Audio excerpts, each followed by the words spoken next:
Chapter 1. Before. I never understood why people said you can choose not to marry someone your parents arrange for you, but you should definitely avoid marrying someone they disapprove of. It wasn't until after I got married that I realized how much foresight there was in that saying. Sam was my colleague. He was gentle and considerate, and I fell deeply in love with him, unable to pull myself out. After I married him, I did enjoy a period of what I believed was happiness. But then, my life changed. When Sam got home from work, he kicked off his shoes, lay down on the couch, and started playing on his phone. "Honey, I'm exhausted. Hurry and make dinner." I loved him deeply, so I didn't care that I had just come home from work too, equally tired. I pushed through the exhaustion to make him dinner. After setting the food on the table, Sam remained in the same position, still glued to his phone. "Honey, dinner's ready," I said. When we had just gotten married, I would cook, and Sam would stand behind me, wrapping his arms around my waist, saying, "You're working too hard. Honey, why don't you quit your job? I'll take care of you." I was deeply moved, feeling like the happiest person in the world. But before the warmth of that happiness even faded, Sam became a different person. We went to work and came home together, but once he got home, he just lay around, glued to his phone, refusing to lift a finger around the house. If he was thirsty, he'd call out, "Honey, get me some water." If he was hungry, he'd say, "Honey, hurry up and make dinner. I'm starving." He was always attached to his phone, holding it while eating, in the bathroom, and even in bed. His eyes were practically glued to the screen. One day, I had terrible menstrual cramps. On the way home, I said to Sam, "Could you make dinner tonight? My stomach really hurts." Sam wore a scowl the whole way home, and when we got there, he snapped, "Miriam, I asked my mom already. Menstrual cramps aren't even an illness. You're just lazy. Do more housework, and you'll be fine." My lower abdomen felt as cold as ice, the sharp pain twisting like a spoon stirring inside me. Every step I took was excruciating. All I wanted was to crawl into bed, hug a hot water bottle, or even just have a cup of warm ginger tea. Curled up in bed, the intense pain left me unable to move. But Sam got angry, reaching out to grab me. "Miriam, didn't you hear me? Are you pretending your stomach hurts just so you don't have to cook? Every woman has her period. Why are you being so dramatic?" When we were dating, I'd get cramps, and Sam would bring me a warm ginger tea, his eyes red with concern as he saw me trembling in pain. With heartfelt emotion, he'd say, "If only I could take the pain for you. It breaks my heart to see you like this." That memory feels like it happened just yesterday. Now, as I watch Sam pull at me, his mouth opening and closing, I no longer have the energy to argue. "Could you please just order takeout?" The moment Sam heard the word takeout, he yanked me even harder, almost dragging me to the floor. "My mom says takeout isn't healthy. Restaurants don't even wash their vegetables properly. What's your problem? Are you trying to curse me to death?" My mind went completely blank. When we were dating, Sam was always the most enthusiastic about choosing takeout when I couldn't decide. Sometimes, even when I didn't feel like eating out, he'd grab my phone and order for me. Now, why does ordering takeout seem like it's going to kill him? I could barely get up to cook, let alone crawl back into bed. Chapter 2. Sam kicked me a few times before slamming the door and heading to the living room. As he walked away, I heard him on the phone, "Mom, that damn woman wouldn't make me dinner. I'm coming over to eat now." "You're right. I shouldn't have spoiled her." Shivering, I reached for my phone and dialed my brother's number. The call connected quickly, and my brother's gentle voice came through. "Miriam, what's wrong?" I forced myself to sound calm and softly said, "It feels like I haven't seen you in a long time." "Brother, Miriam, your voice sounds off. Did something happen?" My brother paused for a moment, then asked, "Where's Sam?" Hearing his concern, I couldn't hold back my tears. "Sam went to his mom's for dinner." "Brother, I've been deceived. Sam's a complete mama's boy." My stomach hurts so badly, and not only did he not care, he even hit me. "Wait there. I'll be right over." My brother's voice was filled with rage. "Don't tell Mom and Dad just yet. I cautioned. Although they never liked Sam, I had insisted on marrying him, and they eventually relented. I lay on the cold floor for a while, gathering my strength before slowly crawling to my feet and shuffling out of the bedroom. My brother lived nearby, so it wouldn't take him long to drive over. I needed to unlock the door for him. When I opened the door, I had already used up all my strength. Seeing the state I was in, he rushed to support me. Should we go to the hospital? Going to the hospital won't help menstrual cramps. All I need is a hot water bottle and a cup of warm ginger tea, and I'll feel better after that. I couldn't stand straight from the pain, so I leaned on my brother's arm and sat down. You're in this much pain, and Sam didn't even care? He just went to his mom's for dinner? My brother glanced around the rooms, stopping at the kitchen door where the pots were cold and untouched. His face darkened with anger. I'm going to find him. Brother, don't. Just help me fill the hot water bottle first. I pointed to the drawer where it was kept, watching him, with his face tense and veins popping in frustration as he boiled water and filled the hot water bottle. My nose suddenly stung with the urge to cry. He handed me the hot water bottle and poured me a cup of hot water. Is this enough? Holding the hot water bottle, I felt warmth return to my icy abdomen, and the intense pain began to ease. It's much better now. My brother paced the room angrily. This isn't going to be a one-time thing. Do you get cramps this badly every month? When he saw me nod, his face darkened even more. You won't let me go after that bastard Sam. And you don't want me to tell Mom and Dad. Are you really planning to keep living like this? He hit you too, didn't he? I gently brushed the spots where Sam had kicked me. Brother, I know I can't keep living like this, but I don't want to let him off so easily. Sam and I worked at the same company, and I'd been covering for him on a lot of tasks he couldn't finish. His performance has been climbing steadily thanks to my help, but his attitude toward me at home has been getting worse by the day. With my help, he's been promoted several times, and most of his current work is essentially done by me. Hearing this, my brother calmed down and sat beside me. So, what's your plan? I want to quit first, find a new job, and then get a divorce, I said, laying out my plan. Sam isn't good at his job, and as long as he treated me well, I was willing to help him because I did it willingly. Sam is a mama's boy. As long as he could maintain the love and care he showed me when we got married, I could tolerate it. But, Chapter 3, Sam wasn't just a mama's boy, he also hit me. Following his mother's instructions, domestic violence happens either 0 times or countless times. What kind of plan is that? It doesn't do any real damage to Sam. At least you weren't foolish enough to hand over the dowry to him and his mother, my brother said, glaring at me with frustration. You're the perfect example of someone who ignores advice and ends up suffering for it. I sighed. The company Sam and I work for is at a critical point for his promotion. Without my help, there's no way he can get promoted. He can't even handle his current position on his own. If I quit and take another job,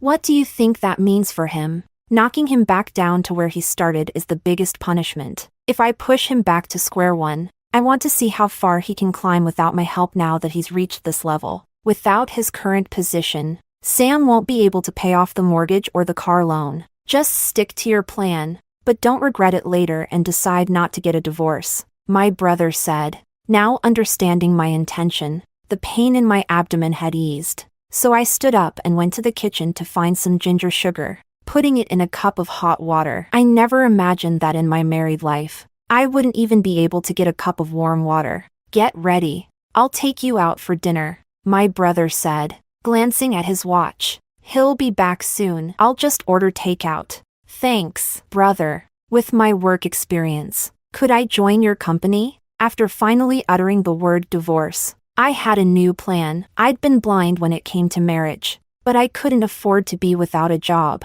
My company and Sam's are in the same industry. According to the rules, you can't join a competing firm right after quitting, depending on what your contract says, my brother replied. That's not an issue. I'm just a regular clerk, so the contract doesn't impose any restrictions. I've gone over it carefully, I said. When it comes to work, I've never been careless. The only place I had been blind was in helping Sam tirelessly, bringing him to where he is today. As long as you keep your head straight, it'll be fine. With you being my sister, you can enter my company, but once you're in, I won't bend the rules to help you, my brother said, seeing I wasn't keen on going out to eat. He talked with me for a bit and we agreed on a secret check-in phrase. He was worried that once I quit, Sam might try to restrict my freedom. After my brother left, I finished my ginger tea and ordered some takeout. I had been craving spicy and flavorful boiled fish for a while. Sam doesn't eat spicy food, so I always had to settle for bland meals to accommodate him. Sam came home very late, reeking of alcohol. When he saw me, he slammed the door harshly. "You useless hen that can't even lay eggs." An overwhelming chill swept over me. I've been doing the work of two people, and having a child was never part of our plan. But to Sam, in the end, I was just a hen that can't lay eggs?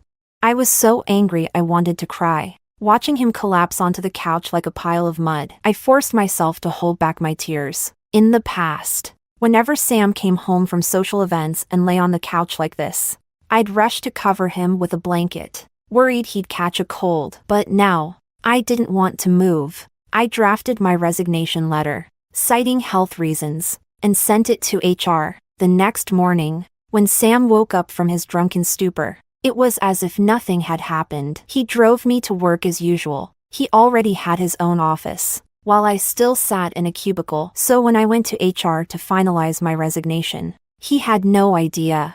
Chapter 4. After finalizing my resignation, I went straight home. It wasn't until Sam came to pick me up from work that he realized I wasn't at the office. He angrily called me. "How could you skip work?" I responded calmly. "I didn't skip work. You came home last night and told me to quit my job so I could focus on getting pregnant. So I just followed your advice." "Impossible. I would never tell you to quit." Sam exploded over the phone. My salary wasn't much, but he had factored it into our mortgage payments. Hearing him rage only made me speak even more gently. "Last night, you came home after dinner at your mom's place and said that she called me a useless hen who can't lay eggs. You told me to quit. Don't you remember?" He might not remember most of what I said, since I made it up, but the phrase useless hen was something his mother often called me.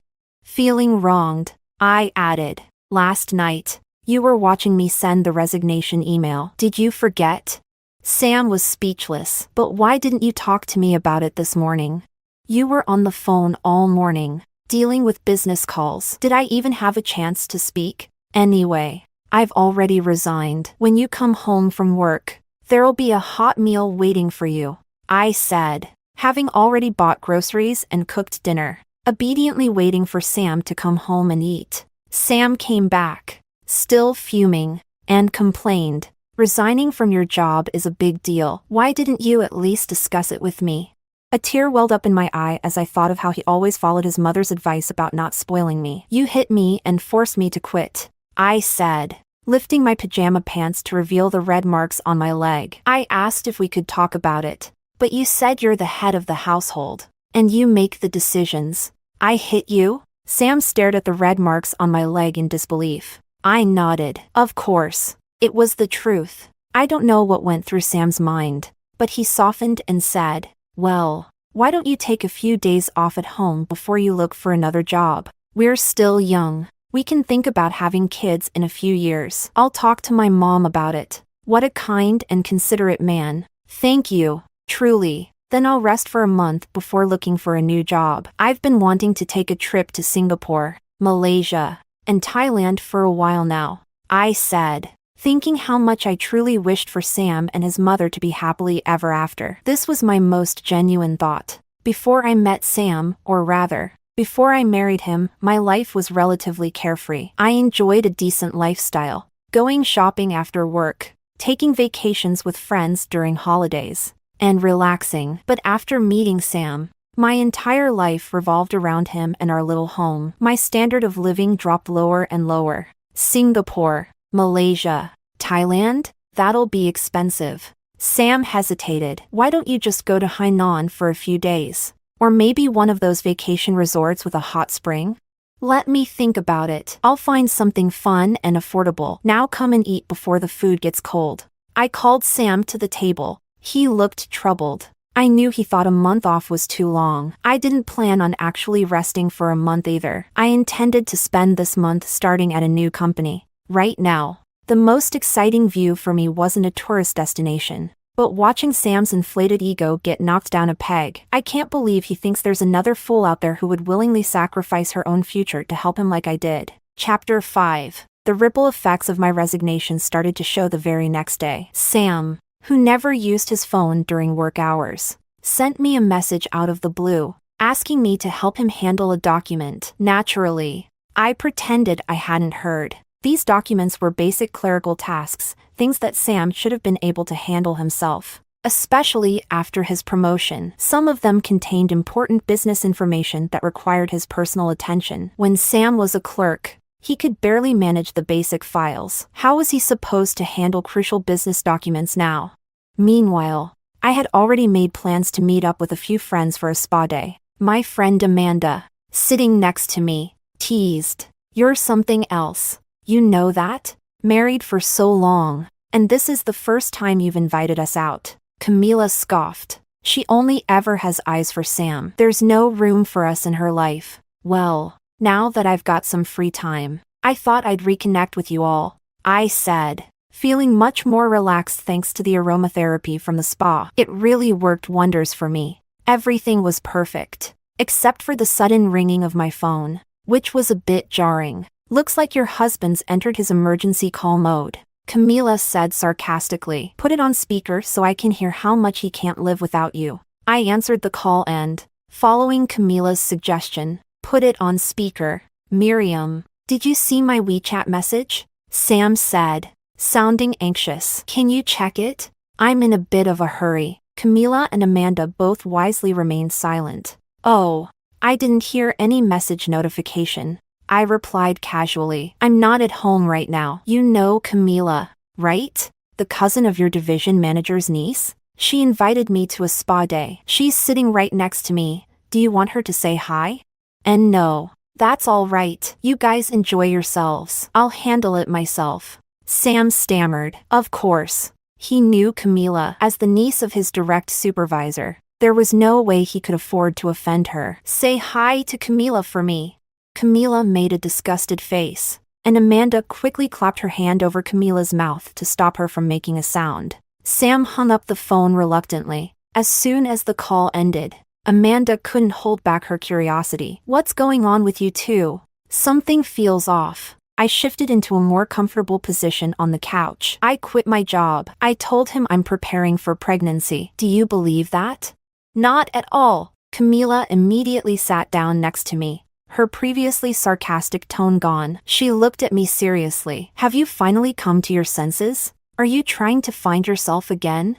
I had lost myself because of Sam, and apart from my family, it was my friends who cared the most about me. Camila, always outspoken, had warned me from the start that Sam wasn't marriage material. Unfortunately, back then I was so smitten by Sam's tenderness that I ignored not only my parents' advice, but Amanda and Camila's too. I've never truly lost myself. I've always known what I wanted. The difference now is that I see Sam for what he really is. What he showed me in the past was a carefully crafted act, and now I'm pulling the brakes before it's too late. I had been captivated by Sam's warmth and affection, but the moment he revealed his true face, I knew I had to leave. I'm not foolish enough to stay in a toxic situation. Then I'll have my uncle fire him right away. I've wanted to get rid of him for ages. Camila cracked her knuckles. Always the straightforward one. She never liked Sam and didn't hesitate to say it. "Don't." I quickly stopped her. Firing him now would be pointless. He hasn't made any mistakes at work yet, and if you fire him without cause, he'll play the victim. Chapter 6. After finishing my spa day and saying goodbye to Amanda and Camila, I went grocery shopping before heading home. As I cooked, I texted Sam, "I'm done with everything and back home now. Can you resend the file you sent earlier?" The signal was bad, and I didn't receive it all. Sam replied that he was working late at the office, handling it himself. I smirked and laughed to myself, unbothered. "Well, you go ahead and work overtime. I've decided to take your advice and go to that hot spring resort. The signal is even worse there. If I disappear for a month, Sam won't be able to reach me at all." After dinner, I casually booked a 1-month retreat at the hot spring resort online. Then, I pulled out my suitcase and started packing my valuables. Personal documents, and some of my favorite clothes. Anything I could take. I packed whatever I left behind. I no longer cared for. I wasn't coming back to this house. The resort Sam suggested was part of a local leisure industry development. Located on the outskirts of our city, it boasted beautiful scenery, hot springs, and all the amenities one could need, except for decent Wi-Fi. The signal was weak because the resort was nestled in the mountains. The safety signal code my brother and I had agreed upon was ultimately unnecessary. Once I moved into the apartment I had received as part of my dowry, I texted my brother, I've left the house I shared with him. When can I start at the company? Tomorrow. Bring your resume, and the position will still be clerical. He responded without hesitation. Where are you staying? I'll come pick you up and you can stay with me. Your place is too close to Mom and Dad's. If I stay there, there's a higher chance they or Sam might find me. I'm staying at the apartment Mom and Dad gave me as part of my dowry. I haven't told Sam about it. I gave him the address. The apartment was a fully furnished, move-in ready unit, and I didn't need to do much to settle in. Then I'm moving in too. I don't feel comfortable with you living alone, my brother said. True to his efficient nature, he quickly arrived with his luggage and a few workers who carried in some furniture and a fridge. My eyes welled up with emotion. Brother, what are you doing? This place is fully furnished. I don't need anything. He directed the workers to place the furniture in the guest room and the fridge in the living room. These are things I'm used to. If Mom and Dad end up staying here, they'll bring even more stuff. Let's not tell them for now. I don't want them to be stressed when I get married, and then worry when I'm getting divorced, I said, knowing that there was no point in arguing with him about moving in. He placed a laptop in front of me. Start working on your resume, and take some time to learn about our company. Sitting nearby with another laptop, he started handling some work. You're my sister, so you should know by now that I always keep work and personal matters separate. I know, I'm confident in my abilities. Even if it's just a clerical position, I'll do it well, I said as I opened the laptop and started working on my resume. I had casually set my phone aside, and when it rang, I didn't bother to check it. My brother glanced at the screen. It's Sam calling. What did you tell him? Have you already mentioned the divorce?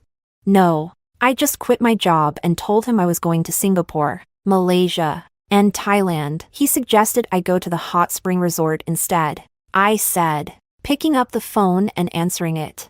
Chapter 7. But the voice on the other end wasn't Sam's, it was his mother. Her sharp tone cutting through the line. Sam works so hard. And you, as his wife, don't even come home to cook? What kind of daughter-in-law are you? Get home right now and make dinner.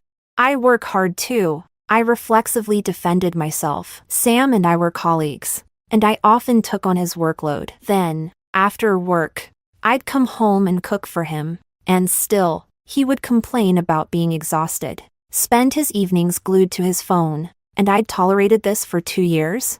You call that hard work? Do you work harder than Sam? Sam's mother's voice rose even higher. I've never liked you. Let me tell you that. Now hurry back home and cook for Sam. If he loses weight, I won't let you off the hook. Oh, I almost forgot to mention, I already told Sam I'm going away for a month. I'll be heading into the mountains soon, and the signal is really bad. Hello? Hello? Oh well. Goodbye. I hung up the phone, finally noticing I had unread messages. Is that how Sam's mom normally talks to you? My brother stopped working and looked at me, clearly displeased. I hadn't put the call on speaker, but Sam's mother's voice was so shrill that he could easily hear everything she said. Not really. We don't live together, and I rarely see her. It's only Sam who goes over to eat. My brother shot me a cold look. Good thing you came to your senses quickly. If you had blindly stayed with him, you'd have dragged the whole family down with you. I've woken up, haven't I? I tugged lightly at my brother's sleeve. When we were kids, I'd always tug on his sleeve when I wanted something or needed comfort. But after I got married, we rarely saw each other, let alone had moments like this. What had I distanced myself from my loving family for? All for a man who wasn't even worth it. I felt like crying. Before we got married, Sam had been kind and considerate. But after the wedding, every time I said something, he'd counter with, "My mom says." Before we got married, Every weekend we would go to the movies, even though I always paid. I was happy to do so, but after we got married, though I still footed the bill, Sam seemed like a different person. He said, "My mom says going to the movies is a waste of money. Why don't we just watch TV at home? Your money needs to be planned for household expenses too." When we were in love, I used to buy new clothes frequently. After marriage, Sam said, "My mom says a woman only needs enough clothes to wear. Can you stop wasting money?" And that made you feel moved? My brother stopped working for a moment and ruffled my hair. "Now focus on those documents. No slacking. And don't think you can get away with it by acting cute. That's my brother. He says the toughest things. But in reality, he spoils me the most." I grabbed the laptop and started going through the materials. My brother's company dealt with similar business as my previous job. Thanks to Sam, I had become well-versed in this industry by handling all his paperwork. I also knew our former company's clients well. I had to familiarize myself with the client's information before preparing any documents, which was supposed to be Sam's job. But he dumped it all on me, from client data to crafting business plans and internal company strategies. I had mastered it all. If I were ruthless enough, I could use everything I know to destroy Sam, and maybe even land him in prison for years. But that's not my style. I'd rather knock him back down to where he belongs, face to face, and then walk away from him. With my brother's recommendation and my experience, getting hired as a clerk was going to be easy. Chapter 8. But I wasn't aiming to just be a clerk. I planned to spend this month putting myself on equal footing with Sam, or even surpassing him. Without me by his side for a month, I could already imagine the trouble he'd face. He was unfamiliar with industry data, didn't know the clients, and wasn't even aware of the company's internal plans. Sam called me constantly, sent texts, and bombarded me with messages on WeChat. The more frequently he reached out, the more passionate I felt about my work. Sam texted me, "Which folder is the company's procurement directory in?" I leisurely replied after work, "Drive D." He asked, "Honey, when are you coming home? It feels so empty here without you." He just wouldn't say, "I can't do this without you." And this was only day one. The next day, Camila called me, laughing hysterically on the phone. "You're Sam. How on earth did he get his current position? He's like a headless chicken at work. Even the newbies are more competent than him." "That's because it was me helping him all along," I said, feeling utterly embarrassed as I listened to her laughter. "You see what kind of man you chose? Let me tell you, with this guy, I don't even need to lift a finger. He'll manage to destroy himself." Camila, my best friend, was furious with me for choosing Sam. She even had a little resentment toward me because her cousin had chased after me for years. But I never paid him any attention. Instead, I fell for someone like Sam. All I could say was, "I know. I owe you an apology, all right?" Camila, unbothered, replied, "What's the point of saying that now? I'm telling you, you better not help him. Not even a bit. This guy can't even figure out how to look up the most basic data. He's just copying and pasting." Help him? I'm doing everything I can to avoid him. I booked a villa at the hot spring resort. Why don't you and Amanda go enjoy it? I've already paid for it, I said, sending her the online booking details. Don't let my money go to waste. At least you have some decency. But what's the deal with inviting just the two of us? Why aren't you coming? Camila grumbled. I need to focus on work for a while. Once my schedule normalizes, we can go back to our usual routine, weekend get-togethers and holiday travel plans. I said, why did I give up my perfectly pleasant, carefree lifestyle to get married? And to a man who couldn't say a single sentence without starting with, "My mom says." Amanda and Camila both had their own jobs, and we used to be inseparable, scheduling outings outside of work hours. Looking back on those days, it just brings me a flood of bittersweet memories. That night, after coming home, I soaked in the bathtub, enjoying a bubble bath, feeling relaxed and in a good mood. I picked up a call from Sam. "Honey, still not in bed? Try to get off your phone for a bit and take care of yourself. I know your mom's probably making something delicious for you. Good night, dear." Wait, honey. Before Sam could finish his sentence, I smoothly hung up the phone and happily resumed my bath. I didn't respond to any of Sam's texts after that. Life without Sam felt light and carefree. My job was relaxing, and even the competitive hiring process didn't faze me in the slightest. Suddenly, a message came in that made me laugh. Sam wrote, "Honey, where's your diamond necklace? My mom wants to wear it. You should just buy her a new one. As for my jewelry, of course I took it with me." I replied. I had taken everything I wanted, and I suspected that the mother and son duo hadn't yet realized I wasn't just on a simple vacation. Chapter 9. Sam responded, "Buying new jewelry costs money, doesn't it? You're just going to the hot springs. What if you lose it?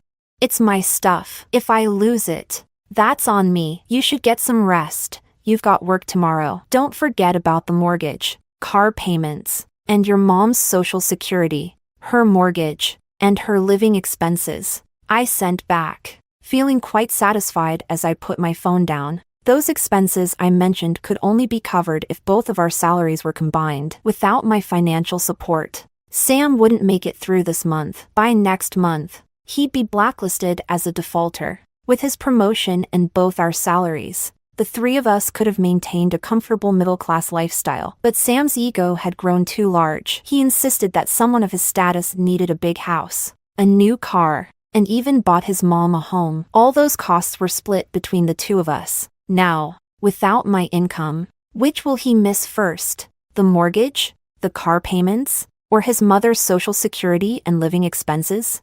Sam is a devoted son. After buying his mom a house, he not only took care of her social security payments but also gave her a monthly allowance, despite how rarely he actually ate with her. After Camila and Amanda headed to the resort, communication became spotty due to the poor signal there. Even sending messages took some time. On the third day after I left home, Camila sent me a message. "Sam made a mistake at work and got fined 2,000 yuan. 2,000 yuan isn't much, less than what I used to pay for my mother-in-law's allowance, but for Sam, who plans out every penny of his income, this fine was a significant blow." Suddenly, I thought of something. What if Sam tries to borrow money from my parents?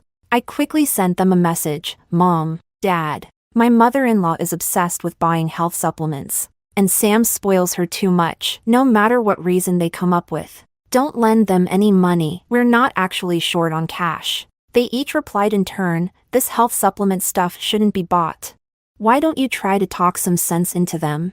They won't be able to buy anything if they can't borrow money. Just make sure you don't lend them anything." I quickly replied, "I know you two are doing fine. Don't worry. This kind of thing shouldn't be tolerated or encouraged." My parents reassured me, firmly agreeing not to enable my mother-in-law's obsession with buying supplements. With Sam's potential borrowing avenue blocked, I felt relieved. He didn't know many of my friends, and there was no chance Camila would lend him a penny. In fact, she'd be thrilled to see his salary docked and him out of our lives for good. Although Camila hadn't mentioned the details of Sam's work mistake, I could easily guess it was due to his unfamiliarity with the data. He had left all the work to me while he did nothing himself. It was too early to say serves him right, but that's exactly what was happening. At my brother's company, with my skills, I was thriving. Meanwhile, Sam wasn't doing so well. He started sending me messages, asking me to come back to work. He regretted telling me to quit. A few days later,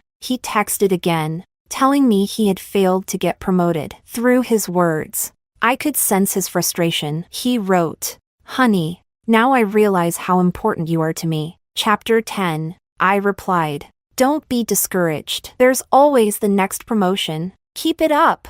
Sam responded with a long silence before saying, "Honey, you've had your fun. Now come back and help me." Wishful thinking. In my new work environment, I was already on track for a promotion thanks to my abilities. I absent-mindedly replied, "The hot springs are so relaxing." Then, his mother called, yelling at me over the phone, "The house is a mess. Sam is working so hard, and you're off at a hot spring? Get home right now. Do you hear me? Your parents gave you dowry money, didn't they? That's all Sam's. Hand it over immediately." "Oh, the house can't even afford food without me? Do you want to pawn my diamond necklace?" Suddenly, I remembered Sam asking me about my necklace. His mother didn't wear jewelry at all. What do you mean? Your necklace? You married into our family. So everything is Sam's. Her voice shrieked through the phone. Clearly, she had plenty of energy. The house wasn't falling apart. So I hung up, feeling more relaxed. At a bidding event in the same industry, I saw Sam. He looked nervous, standing at the edge of the aisle with a stack of papers, handing out brochures to passers-by. As the assistant for the bidding company, I walked past Sam, standing next to my brother. Sam was humbly handing out flyers to everyone. But when he saw me, dressed in a professional suit, his expression turned blank and bewildered. Miriam, why are you working for another company? I resigned. Didn't you know? I casually took one of the flyers from his hand and nodded at him. Keep working. I have things to do. My brother, sharp-eyed, glanced at me and Sam's interaction. The bidding is about to start. And this one is crucial. If we win it, our company will reach a whole new level. I smiled lightly. Boss, don't worry. I won't let work slip.